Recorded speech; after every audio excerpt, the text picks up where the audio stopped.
ನಮ್ಮನೆ ಯುವರಾಣಿ, ಹೇ ನಮ್ಮನೆ ಯುವರಾಣಿ. ಮೀರಾ, ಏನೇ ನೋಡ್ತಿದ್ಯಾ? ಯಾಕೆ ಸುಮ್ಮನಾದೆ? ಹೋಗು, ಹೋಗ್ ಮಾತಾಡು. ಏನೇ ಮಾತಾಡ್ಲಿ? ಅಲ್ಲಿ ನೋಡೆ, ಅವ್ರ ಖುಷಿ, ಅವ್ರ ಸಂತೋಷ, ಅವ್ರ ಆಸೆಗಳನ್ನ ನೋಡೆ. ನಾನೇನಾದ್ರೂ ಮಾತಾಡಿದ್ರೆ ಅವ್ರ ಆಸೆಗಳನ್ನ ನುಚ್ಚನೂರ್ ಮಾಡ್ದಾಗುತ್ತೆ ಕಣೆ. ಆಗಲ್ಲ ಕಣೆ, ನಂಗಾಗಲ್ಲ. ಯೋ ಮೀರಾ, ಇದು ಸಾಕೆ ಜೀವನದ ಪ್ರಶ್ನೆ, ನಿಮ್ ಮನೆ ಪ್ರಶ್ನೆ. ಹಾಗಾದ್ರೆ ಅಹಲ್ಯ ಮಾಡಿರೋ ಮೋಸನ ನೀನ್ ಹಾಗೆ ಬಿಟ್ಬಿಡ್ತ್ಯಾ?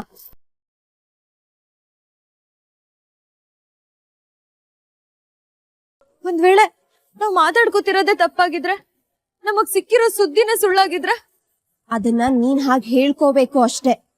ಸತ್ಯ ಸತ್ಯನೇ, ಆ ಸತ್ಯ ನಮ್ ಕಣ್ ಮುಂದೆನೆ ಇದೆ. ಇಲ್ಲ, ನನ್ನಿಂದ ಯಾವ ಎಡವಟ್ಟು ಆಗ್ಬಾರ್ದು ಮಾನ್ಯ. ಅಲ್ಲಿ ಅಕ್ಕನ ವಿಷಯದಲ್ಲಿ ಈಗ ಆಲ್ರೆಡಿ ತುಂಬಾ ಎಡವಟ್ಗಳನ್ನ ಮಾಡ್ಬಿಟ್ಟಿದ್ದೀನಿ. ಈಗ ಮದ್ವೆ ಮನೇಲಿ ಏನಾದ್ರು ಹೆಚ್ಚು ಕಡಿಮೆ ಆದ್ರೆ ನಮ್ ಫ್ಯಾಮಿಲಿ ಮರ್ಯಾದೆ ಹೋಗುತ್ತೆ, ನಮ್ ಮಾನನ ಹರಾಜ್ ಆಗ್ದಂಗಾಗುತ್ತೆ. ಏನೇ ಮಾಡೋದಕ್ಕೂ ಮುಂಚೆ ಒಂದಲ್ಲ 10 ಸರ್ತಿ ಕನ್ಫರ್ಮೇಶನ್ ಮಾಡ್ಕೊಳ್ಳೋದು ಒಳ್ಳೇದು.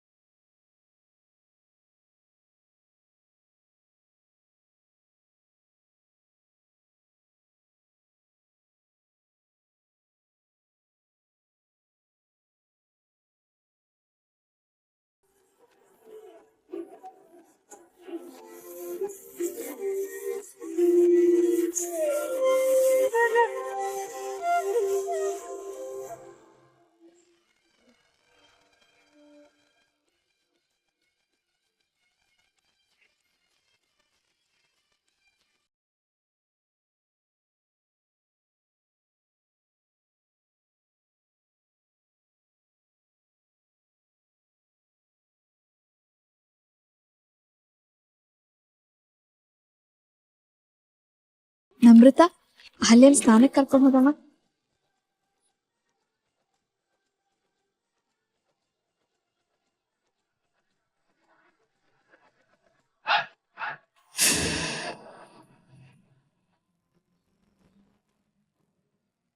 ಏಯ್, ಅದಕ್ಕೆ ಅರ್ಶನ ಹಚ್ಚಲ್ವಾ ನೀನು? ಎಂತ ಚಾನ್ಸ್ ಮಿಸ್ ಮಾಡ್ಕೊಂಡೆ. ಎಲ್ಲಿಗೆ ಹೋಗಿದ್ದೆ? ಡೆಕೋರೇಷನ್ ಕರೆಕ್ಟ್ ಆಗಿದೆ ನೋಡಿ. ನೀನು ಸುಂದರಣ್ಣ, ಮೂರ್ತಿ ಅಣ್ಣ, ನಿಮ್ಮ ಹತ್ರ ಸ್ವಲ್ಪ ಮಾತಾಡ್ಬೇಕಾಗಿತ್ತು.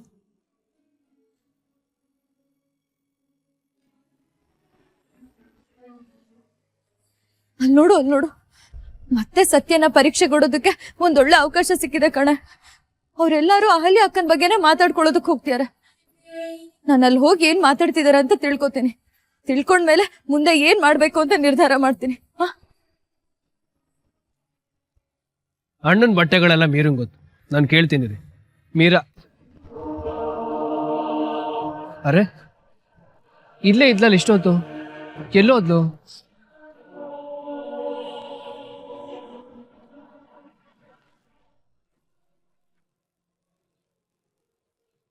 ಮಾನ್ಯ, ನೀನ್ ಯಾವಾಗ ಬಂದೆ?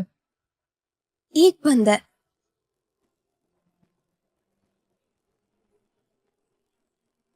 ಮೀರನ್ನ ಹುಡುಕ್ತಾ ಇದೀಯಾ? ಅವಳಿವತ್ ನಿನ್ ಕೈಗೆ ಸಿಗಲ್ಲ ಬಿಡು. ಸಾಕೇತ್ ಮದ್ವೆನ ನಾನೇ ಮಾಡ್ಬೇಕು, ಎಲ್ಲಾ ಕೆಲ್ಸನೂ ನಾನೇ ಮಾಡ್ಬೇಕು ಅಂತ ಕಾಲಿಗೆ ಚಕ್ರ ಕಟ್ಕೊಂಡು ಓಡಾಡ್ತಾ ಇದ್ದಾಳೆ. ಈ ಮದ್ವೆಯಿಂದ ತುಂಬಾ ಖುಷಿಯಾಗಿದ್ದಾಳೆ ನನ್ ಮಗಳು. ಅಹಲ್ಯ ಅಕ್ಕನ ಹತ್ರ ಕೇಳೋದಕ್ಕಾಗಲ್ಲ, ಸಾಕೇತ್ ಅನಿಕೇತ್ ಹತ್ರ ಹೇಳೋದಕ್ಕೆ ಧೈರ್ಯ ಸಾಕಾಗ್ತಿಲ್ಲ. ಅಹಲ್ಯ ಅಕ್ಕ ಅವ್ರ ಅಮ್ಮನ ಹತ್ರ ಕೇಳ್ತೀನಿ. ಇಂಥ ದೊಡ್ಡ ಸತ್ಯನ ನಮ್ಮ ಹತ್ರ ಯಾಕೆ ಮುಚ್ಚಿಟ್ಟು ನಮ್ಗೆ ಮೋಸ ಮಾಡ್ತಿದ್ದೀರಾ ಅಂತ ಕೇಳ್ತೀನಿ. ನಾನ್ ಬಿಡಲ್ಲ, ಕೇಳ್ತೀನಿ.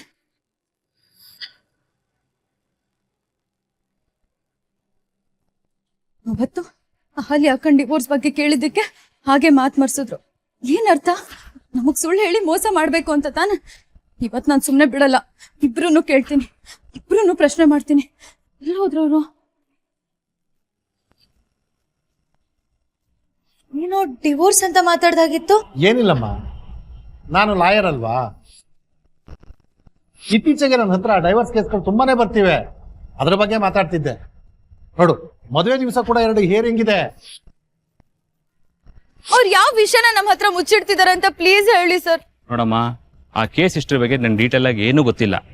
ಈ ಕೇಸನ್ನ ಗೋವರ್ಧನ್ ಸರ್ ಹ್ಯಾಂಡಲ್ ಮಾಡ್ತಾ ಇದ್ದಾರೆ.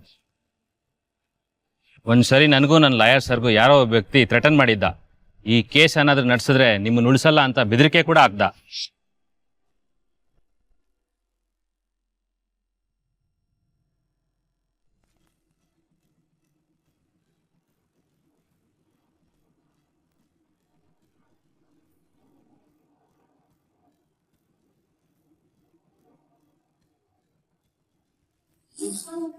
ಏನ್ ಮಾತಾಡ್ಕೋತಾ ಇದಾರೆ ಇವ್ರು?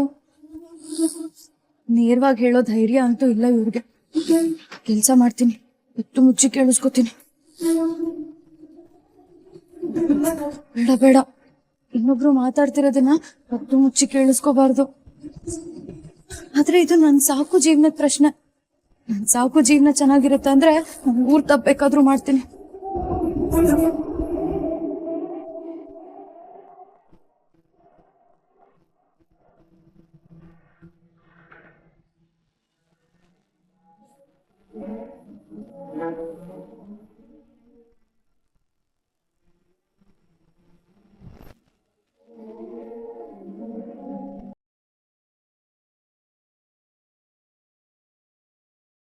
ಅಕ್ಕ, ಯಾಕಕ್ಕ ಈಗ ಒದ್ದಾಡ್ತಿದ್ಯಾ? ಏನಾಯ್ತು? ಅಲ್ಲಿ ನೋಡೋ ಪ್ರಣಮ್, ನನ್ನ ಹೊಟ್ಟೆಲ್ ಉರಿಯೋ ಬೆಂಕಿಗೆ ತುಪ್ಪ ಸುರಿಯೋ ಹಾಗೆ ಮಾತಾಡ್ತಿದ್ದಾರೆ.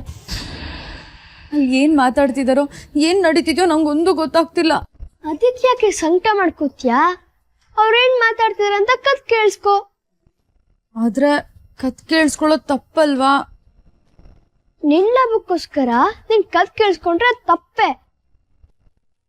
ಆದ್ರೆ ನೀನ್ ಡೌಟ್ ಕ್ಲಿಯರ್ ಮಾಡ್ಕೊಳ್ಳೋಕೋಸ್ಕರ, ಸಾಕೇತೆ ನಂಗೋಸ್ಕರ ನಿನ್ ಕತ್ ಕೇಳಿಸ್ಕೊಂಡ್ರೆ ಅದ್ರಲ್ಲಿ ಏನ್ ತಪ್ಪಿಲ್ಲ ಅಲ್ವನೋ? ನನಗೂ ಹಾಗೆ ಅನಿಸ್ತು. Thank you so much. ನನ್ನ ಸಾಕು ಜೀವನ ಚೆನ್ನಾಗಿರುತ್ತೆ ಅಂದರೆ ನಾನು ತಪ್ಪು ಮಾಡ್ತೀನಿ. ನನಗೇನು ಪ್ರಾಬ್ಲಮ್ ಇಲ್ಲ. ನಾನು ಬೆಳೆದಿದ್ದ ಮನೆ ಚೆನ್ನಾಗಿರ್ಬೇಕು. ಶಾಂತಲಮ್ಮನ ಮನೆ ದೇವಸ್ಥಾನವಾಗೇ ಇರಬೇಕು. ಅಲ್ಲಿಗೆ ಯಾರೋ ಬಂದು ಆ ಮನೇನ ಹಾಳು ಮಾಡೋದು ನನಗಿಷ್ಟ ಇಲ್ಲ.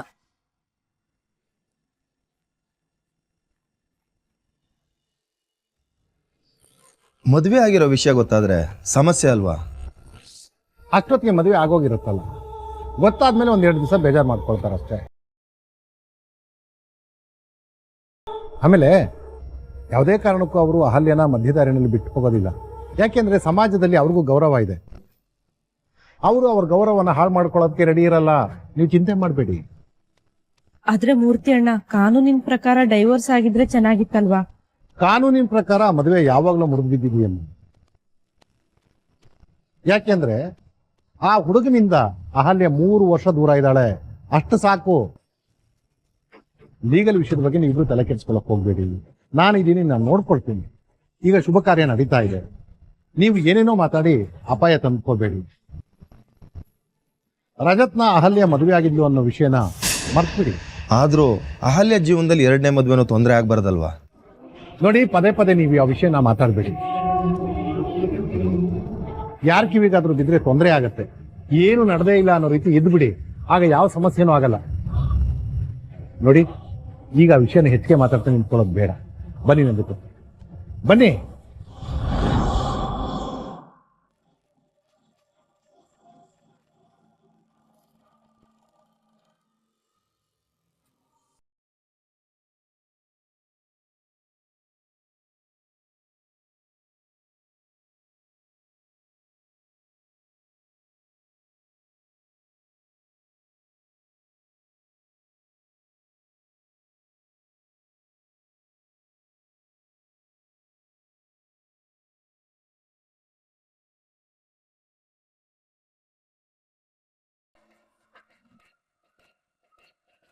ಅಣ್ಣ, ನಿನ್ ಗೋಲ್ಡನ್ ಲೈಫ್ನ ನಾನು ಹಾಳು ಮಾಡೋದು ಅನ್ನೋ ಫೀಲಿಂಗ್ ನಿನ್ಗೇನಿಲ್ಲ ತಾನೆ? ಯಾಕೋ ಡ್ರಾಮಾ ಮಾಡ್ತಿದ್ಯಾ? ಏನಿಲ್ಲ ಅಣ್ಣ, ಬ್ಯಾಚುಲರ್ ಲೈಫ್ ಗೋಲ್ಡನ್ ಲೈಫ್, ಮದ್ವೆ ಲೈಫ್ ಗೋತಾ ಲೈಫ್ ಅಂತಾರಲ್ಲ, ಅದಕ್ಕೆ ಆಗಿಲ್ದೆ. ನಿನಗೇನು ಬೇಜಾರಿಲ್ಲ ತಾನೆ? ಹ್ಞೂ ಹಾಂ, ನಾಟಕ ಮಾಡಿದ್ದು ಸಾಕು, ಹೋಗಿ ಮಲ್ಕೋ, ಬೆಳಗ್ಗೆ ತುಂಬ ಕೆಲಸ ಇದೆ. ಇವತ್ತೊಂದಿನ ನಾನು ನಿನ್ ಜೊತೆನೇ ಇರ್ತೀನಿ ಕಣೋ. ಇದೇ ಲಾಸ್ಟ್ ಅನ್ಸುತ್ತೆ ನಾನು ನೀನು ಒಂದೇ ರೂಮಲ್ಲಿ ಕೂತು ಹರಟೆ ಹೊಡಿಯೋಕ್ಕಾಗೋದು. ನಾಳೆಯಿಂದ ನೀನು ಬೇಕು ಅಂದ್ರೂ ಆಗಲ್ಲ. ಯಾಕೆ ಹೇಳು? ನಿನ್ನ ಕಂಪ್ನಿಗೆ ಬೇರೆಯವ್ರು ಬರ್ತಾರೆ, ನಿನ್ನ ಕಿವಿನ ಕರ್ಕೊಂಡು ಹೋಗ್ತಾರೆ. ನಿನಗಿದೆಲ್ಲ ಸೂಟ್ ಆಗಲ್ಲ ಕಣ. ಇನ್ಮೇಲೆ ನಾನು ಏನೇ ಹೇಳಿದ್ರು ಸೂಟ್ ಆಗಲ್ಲ, ನಾನು ಏನೇ ಮಾತಾಡಿದ್ರು ಇಷ್ಟ ಆಗಲ್ಲ. ನಿನಗೆ ಇಷ್ಟವಾಗಿದ್ದನ್ನ ಮಾಡೋದಕ್ಕೆ ಮುದ್ದಾದ ಹೆಂಡತಿ ಪಕ್ಕಕ್ಕೆ ಬರ್ತಿದ್ದಾಳಲ್ಲ, ಇನ್ನು ಈ ತಮ್ಮ ಕಾಣ್ತಾನ? ಅನಿ, ನಿನಗೆ ಮೀರಾ ಏನಾದರೂ ಕಚ್ಚಿದ್ಲ? ಯಾಕೋ ಇಷ್ಟೊಂದು ಡ್ರಾಮಾ ಮಾಡ್ತಿದ್ಯಾ? ಅಣ್ಣ, ಬೇರೆ ಏನಾದ್ರೂ ಕಚ್ಚಿದ್ರೆ ಅಟ್ಲೀಸ್ಟ್ ಇಂಜೆಕ್ಷನ್ ಆದ್ರೂ ಇರುತ್ತೆ. ಈ ಮೀರಾ ಕಚ್ಚಿದ್ರೆ ಮುಗೀತ್.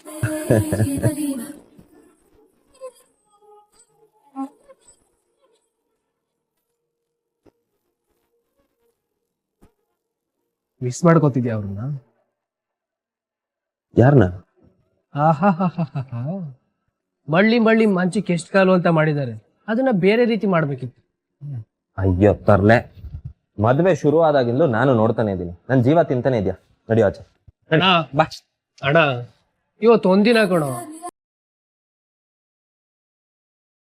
ಯೋಚನೆ ಮಾಡು. ನಡಿಯೋ ನಡಿಯೋ. ಅಣ್ಣ ಪ್ರೀ, ಆಯ್ತು ನಡಿಯೋ, ಬೆಳಗ್ಗೆ ಸಿಗ್ತೀನಿ, ನಡಿ. ಬಾಯ್ ಬಾಯ್ ಬಾಯ್. Good night. ಬಾಯ್.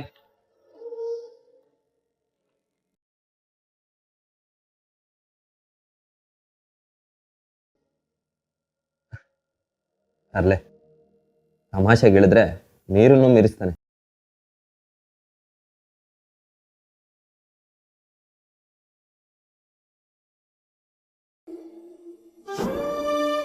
ಸತ್ಯನ ಮುಚ್ಚಿಡ್ತೀರಾ, ನಮ್ಗೆ ಮೋಸ ಮಾಡ್ತೀರಾ. ಆಯ್ತು, ಎಲ್ಲ ಗೊತ್ತಾಯ್ತು. ಕಣ್ಣಾರ ನೋಡಿದ್ದು ಆಯ್ತು, ಕಿವಿಯಾರ ಕೇಳಿದ್ದು ಆಯ್ತು, ಪ್ರಮಾಣನೂ ಸಿಕ್ಕಾಯ್ತು. ಇನ್ನು ನಾನು ಸುಮ್ಮನಿರಲ್ಲ. ಫ್ಯಾಮಿಲಿಗೆ ನಾನು ಎಲ್ಲ ಹೇಳ್ಬಿಡ್ತೀನಿ. ನನ್ನ ಫ್ಯಾಮಿಲಿಗೆ ನಾನು ಎಲ್ಲ ಹೇಳ್ತೀನಿ. ಪ್ರಣಮ್, ಬೆಳಿಗ್ಗೆ 4 ಗಂಟೆಗೆ ಎದ್ದೇಳ್ಬೇಕು. ನೀನ್ ಹೋಗಿ ಮಲ್ಕೋಪ. ಸರಿ ಅಮ್ಮ, ಗುಡ್ ನೈಟ್.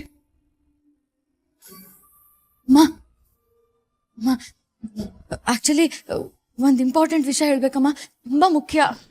ಮೀರಾ, ನನಗೆ ತುಂಬಾ ಸುಸ್ತಾಗಿದೆ ಕಣೆ, ನಾನು ಏನು ಮಾತಾಡೋ ಸ್ಥಿತಿನಲ್ಲಿಲ್ಲ.